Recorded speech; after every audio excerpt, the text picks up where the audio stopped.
Greetings, Rocklings. Set here, I think. Nobody in the live chat. No problem. Something new. I'm going to do this thing one-on-one. Hot Tracks.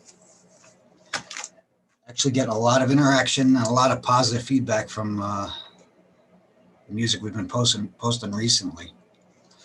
We're just going to go through them like I tell everybody. I don't review, but I do want to put out some blurbs and things I can use just to post out some clips, especially on bands, what they're doing to find success, especially in this last year that's been just absolutely freaking misery. But we're going to start off with Adam and the Metal Hawks. You've seen me plastering Keep Rock Alive with this band. Young band out of Long Island, 4 dudes. Adam, incredible voice, mind-blowingly incredible voice. Very mature band around him. They all have an older vibe. You can hear it in their music, but their music is also very diversified too. It's all over the place. If you like older stuff, you're going to hear it in their music. You like newer stuff, you're going to hear it in their music. You like the blues, acoustics. They're amazing. And since they've taken the initiative to go over to TikTok and using these new formats and new platforms on social media, they have absolutely fucking exploded, to the point that if this had been back in the day of where record labels look for bands that were coming out, just come out of the woodwork and on their own, have built loyal fan bases and creating a buzz, kind of like in the day, Metallica, look at Van Halen, worked their ass off to get noticed. They'd be signed, but well, again, we'll see. Next up, Abby K. You all know her EP, Live from the Playroom, has just been kicking ass. Her videos, especially Ace of Spades, absolutely blew up on Keep Rock Alive. I don't know why, again, more people don't look deeper into these kids. Here's a young girl, just turned 18, plays bass, has the look, has the attitude, has the style, has the chops, and she could use more support. That's all there is to it. Another band I found back in the beginning of January, who I could swear that I had last year or earlier, but they're a little bit more of a seasoned band, more mature.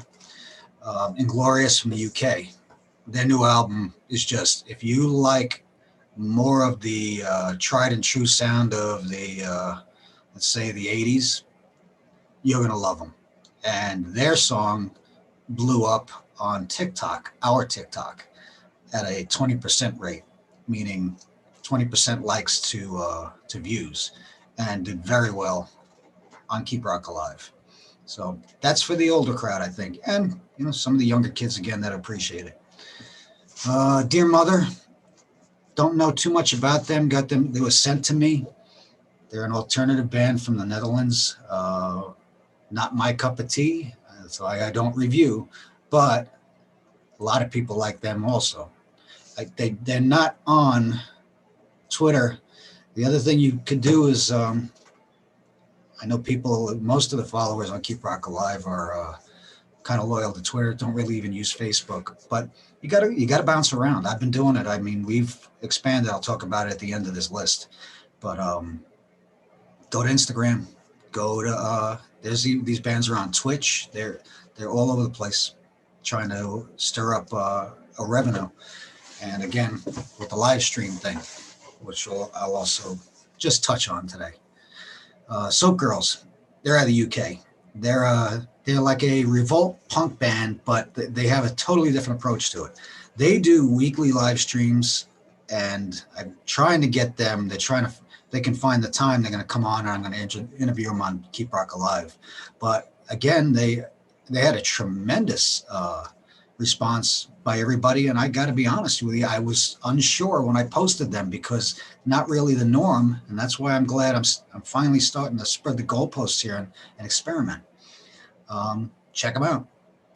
Who else do we got? Evergrey from Sweden. They're a prog heavy metal band. I like them, and prog really isn't my thing, but I just love them. And again, I didn't realize how many people already knew of them. I think Alexa might have interviewed them. Skylab, he's always on it. You mentioned Prague, he's probably got the vinyl if they pressed it, and I think they had like 40 likes, which that's a lot, especially recently on KRA. Black Lakes, another band from the UK, came highly recommended by Kaz of Heavy Rock Show. Also, I think Alex, she was on them, but I got a request last week from ERB and asked me if I would do a little bit of like an American US promo, which I did, and we did a quote unquote North American premiere, and they did very well. Check them out too. They're all over Twitter. Again, the usual suspects: Twitter, Facebook, Instagram, TikTok. More and more and more, all these bands are showing up, and you're going to find them interacting with you as well. So if you have questions for them, ask them. They'll answer. Taming Sari, band I found 2 years ago. 2 summers ago, I think it was. I loved them from the start. I didn't realize they had only been together for like 3 months, 6 months, something. They just got an awesome sound. Back then, they reminded me, I think I told them, they reminded me of a today's version of April Wine. And their original video that I posted absolutely exploded. Hey, Steve, hang on. I'm saving them for last. They, like I said, in New Day April Wine, and their video kind of ran on for about 3 months, and they kept retweeting it, and it was incredible. Probably the longest I've seen a song sustain on Keep Rock Alive. They put out a clip or a single last year. It did okay. They went a little against that sound. And like I said, this is a band that's only been together so long at the time. And I think they were experimenting. But this past Valentine's Day, they put out their new single. And I just fell in love with it. It was Gone Run Away. It screams 70s. There was they had another single out where I said they also not only remind me of April Wine, but strong vibes of Aldo Nova. But this most recent single, I just absolutely adore. It's for something, it makes me think of a 70s movie theme. Just fucking incredible. And these are, again, young guys that have only been around so long and making real rock and roll that everybody at least that says that they're into the older stuff and where's the old vibe, and which I don't fucking agree with. I think we should be looking forward, but anyway, it exists from new bands. It doesn't always have to be they're ready to step in the shoes of the older bands. Are they ever going to be the old bands? No, that's the way it works. That's how it's supposed to happen. We're supposed to evolve. So check them out. Love them. And Steve just asked me, I saved them for last. Plush. Obviously, I could go on for days about these girls. Am I a little biased? Yes. Is it not that they can't back up what I've been saying for months and I've been kind of alluding to and dropping hints about this band, that Mariah Famika, who's the reason for Keep Rock Alive to begin with, that there's going to be this new band coming out, all girls, not that matters, but it's how it worked out. And you saw the interview with them that I did, and I introduced them to the world, which I thought was pretty freaking cool, because I wasn't kidding when I said in the interview that now I can die in peace, because everything we've worked for the last 4.5 years and through Keep Rock Alive, which has just become all about supporting the future of rock and roll, which I learned to appreciate through Mariah, and then finds these 3 other young gals that are cut of the same cloth. I could go on and try to hide the fact that I might have an idea what's coming. There's a lot of really good shit coming from these girls, and they got the chops to back it up. Bottom line, Mariah Famika on vocals and rhythm guitar. Like she says in a few videos, she's going to throw in a lead or two here and there, but that's what she does. She's probably top 3 best vocalists I've heard come, let's say, in the last 25 years. And could she be one of the best?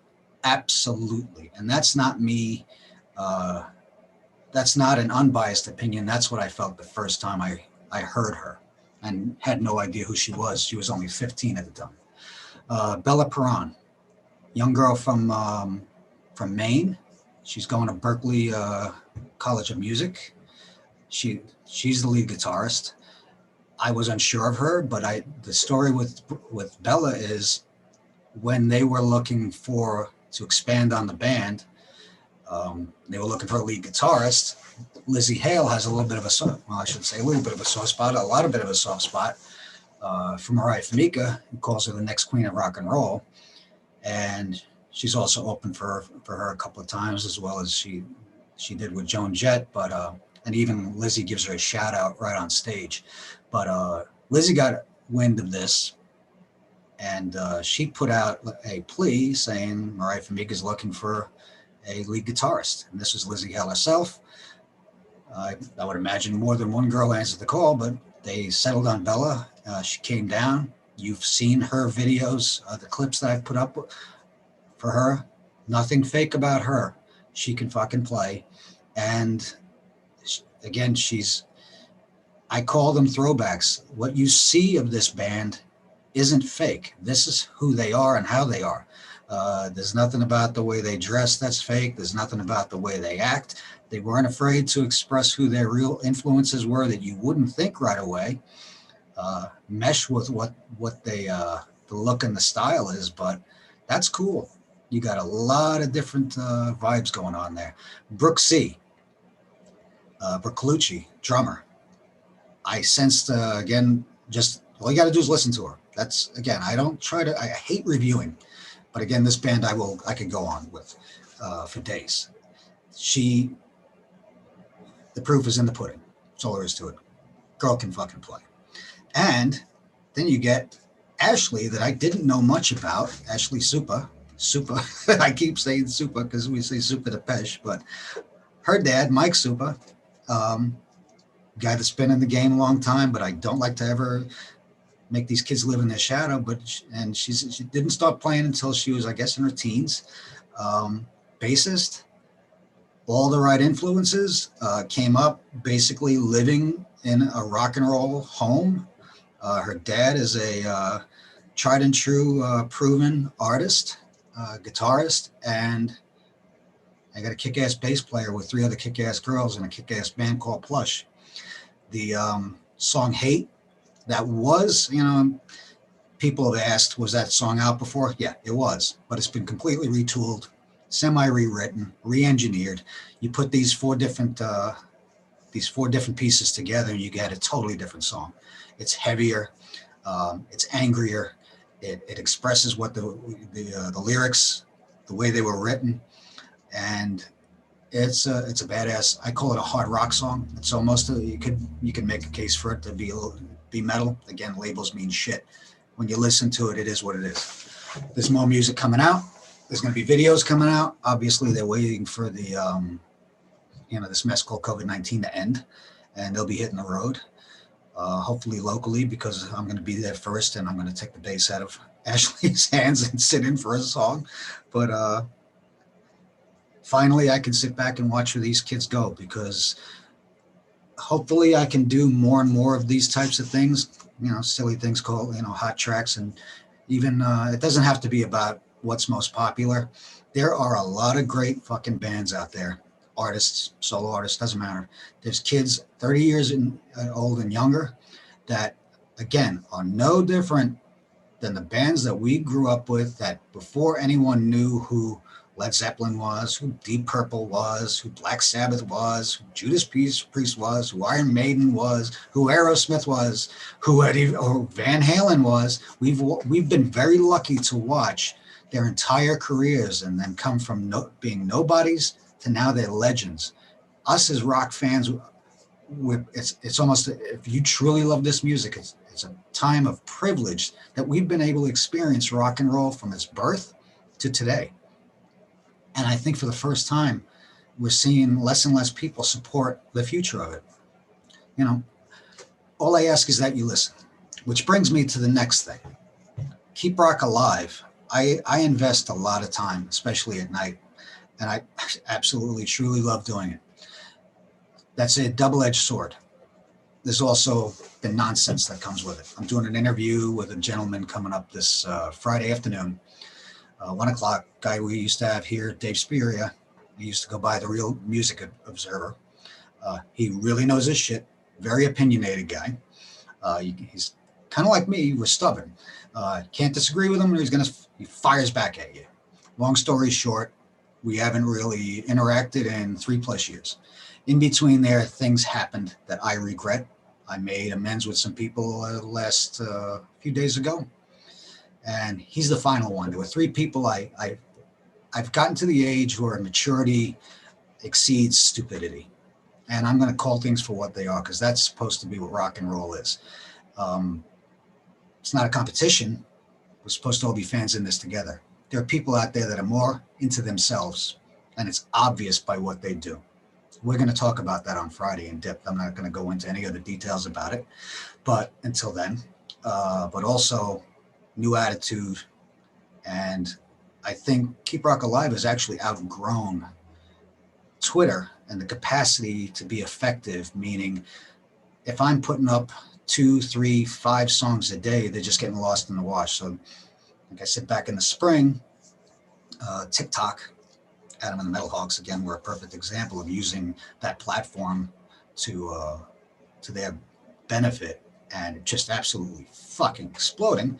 I'm trying to do it, acting like a jerk. You see some of the videos of me playing guitar, but it's also a lot of friggin' fun. But the bottom line is, the music does very well over there, and I go over and I watch, and the interactions are from, I'd say we're 80-20 if we're lucky, that the 80% over 40 crowd here on Twitter, and 20% under 40, whereas TikTok, it's 80% under, way under, closer to the 20s and teens. I look down who clicks like and follows, and that's a really good thing, because of the older crowd, which we really shouldn't have to carry it. We need to get the younger fans to listen to rock and roll again, fall in love with it again like we did. That's what we're missing. So I think what's going to happen over the next few weeks is, little by little, I've been putting more and more effort into putting the music over on TikTok, Instagram, which I'm still kind of figuring out. I even have Reddit, Tumblr. I want to populate the YouTube channel with more and more content to just chit chat. Everybody's always welcome. I don't do a show. I don't do a podcast. I'm not building a brand. I'm not expecting anything in the end. There's some people out here that right now are just fucking delusional, and I'm just going to call it for what it is now. Rock fans don't want compensation for what they do. Let's see. Neil. I'll answer that in a second. But genuine rock fans, we support our music by passing the music around. If there's people out here, and I've gotten into it with them, that are saying, I want to be taken serious, I want to try to make you're fucking delusional. The reason I say that is because if you are a rock fan, and especially now in this past 10 months, that loves the music and is truly supporting these young bands, which I call bullshit on a lot of people, but I also say there's a lot of really faithful, hardworking people, especially overseas, that are doing it. I can go through the list.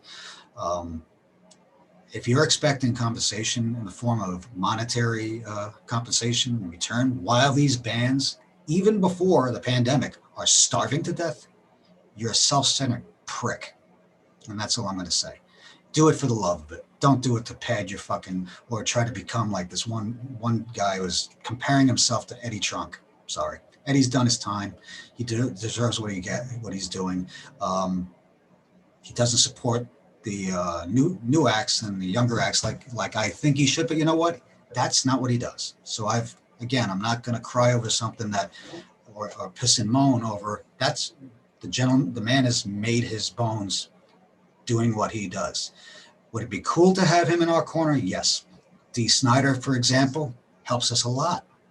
And he doesn't have to, but he does. And again, puts his, let's say his lyrics where his mouth is. Songs we want to rock, we're not going to take it. All of that stuff, the way he stood up for us and in front of the Senate panel back in the 80s was, he's still doing it now and helping us immensely. He's done more for Keep Rock Alive and helping us support our young acts. You can ask Abby K. He retweeted Massive Wagons, 20,000 views for the Massive Wagons In It Together clip when I posted it last spring when it came out. That's great because it's in front of the U.S. market. So there's a UK band, got some looks, and even he said it. Now I know what all the fuss is about.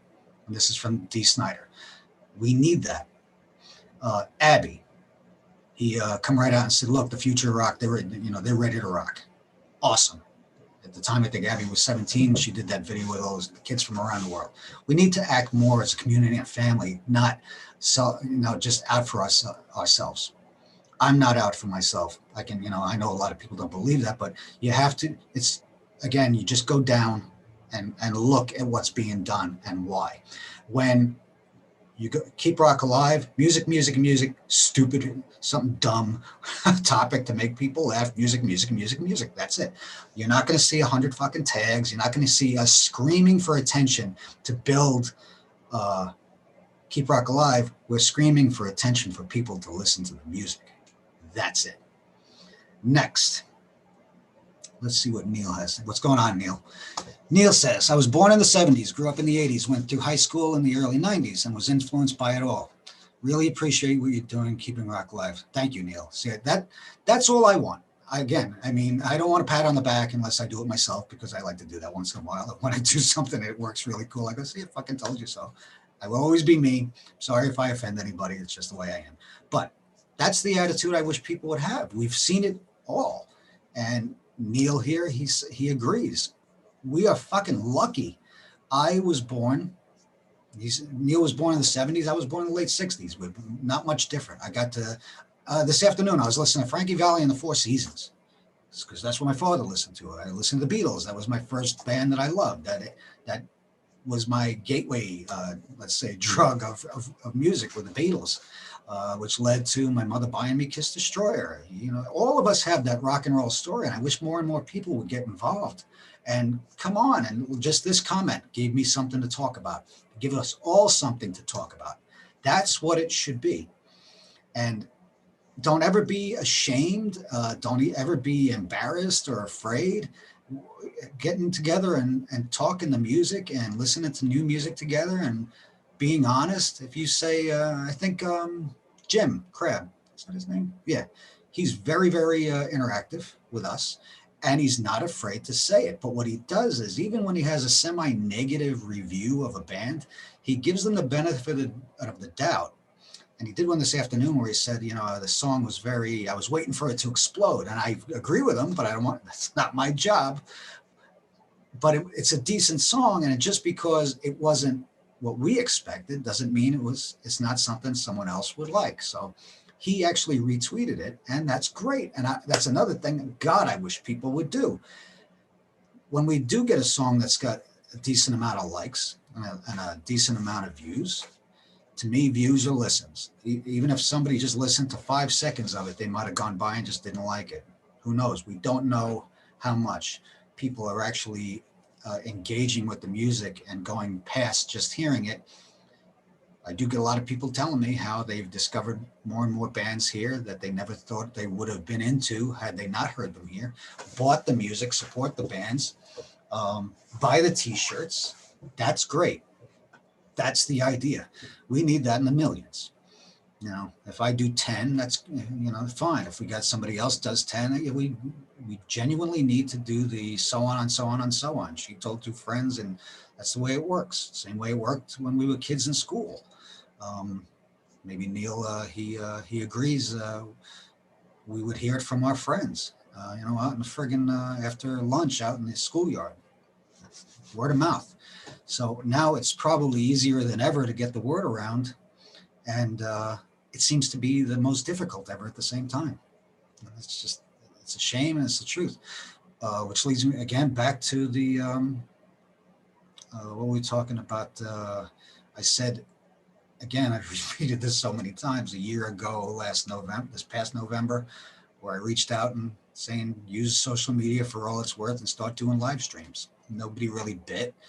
There was a lot of positive feedback, but I guess out of necessity, now everyone's doing it. So maybe it's opened rock and roll's eyes as to how they can earn money, survive when things are tough, um, not be so trapped in the past when it comes to the approach of marketing rock and roll. I'm not saying to change what the music is. To me, I am an old school rock and roll guy. Uh, I don't. We talk about labels, and a few times we've had discussions in the last 2 weeks of, well, this is a metal song, this is a deathcore song, this is this. Okay, no, I simplify it. I may not be able to tell people what genre or subgenre of rock and roll a specific song or band is, but I can tell you what's not. So I have metal, rock, punk. To me, they're all in rock and roll. Rock and roll is everything, and everything that came out after that, all the genres and subgenres are still part of the same family. Um, if you give me a song, I may not be able to specifically tell you if it's modern, prog, blah, blah, blah. And, no, but I could say that's rock and roll. Or I'm going to say it's not. It's pop. It's this. It's that. And that should just clarify that, because you also don't want to preconceive, because something, you may have a view on something that maybe is incorrect or might turn other people off. To say, here, listen to this. That's all you got to do. You don't need to go into deep details. And again, you'll never see me give up too much information other than the basics when a song is posted on Keep Rock Alive. Pick of the day, here's where they're from, here's the song, here's their name, check them out. Anybody that continuously has to keep posting what they feel is the best or good, or they found them in it, is more worried about themselves than the actual music. There's some people out there, and we're going to get to talk about that on Friday.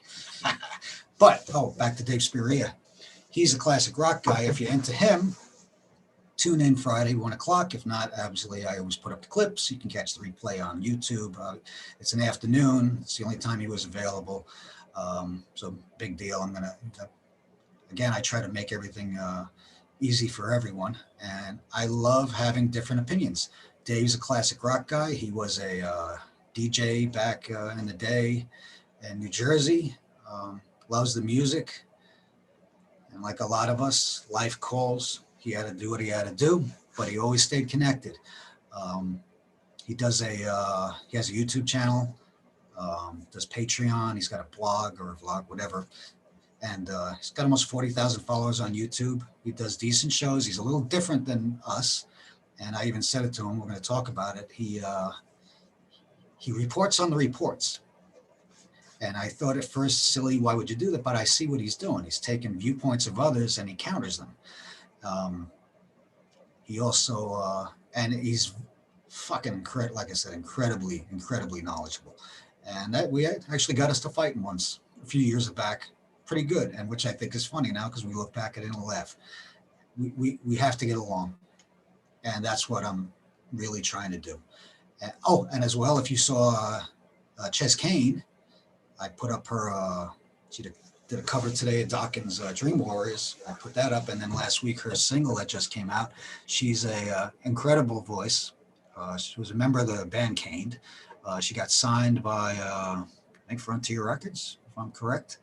And she's doing solo work. Got a help. She's from Wales. And she's got that old school swagger to her. I want to say 80s. Like she was born and bred, but she's a new artist, which is really cool. And it turns out, that was like a week ago, talking to Dave, and he just interviewed her. So that's going to be cool. We'll talk about that, and I'll put that out for him too, and people start checking him out. If you're into 70s music, especially bands like Journey and those kind, a lot of the 80s stuff, he's not a really 80s metal kind of guy, but he'll talk your head off all day about those bands, and that's what his videos are pretty much keyed in on. So check him out, the Real Music Observer on YouTube. Other than that, I'm out of fucking gas. I'm out of wind.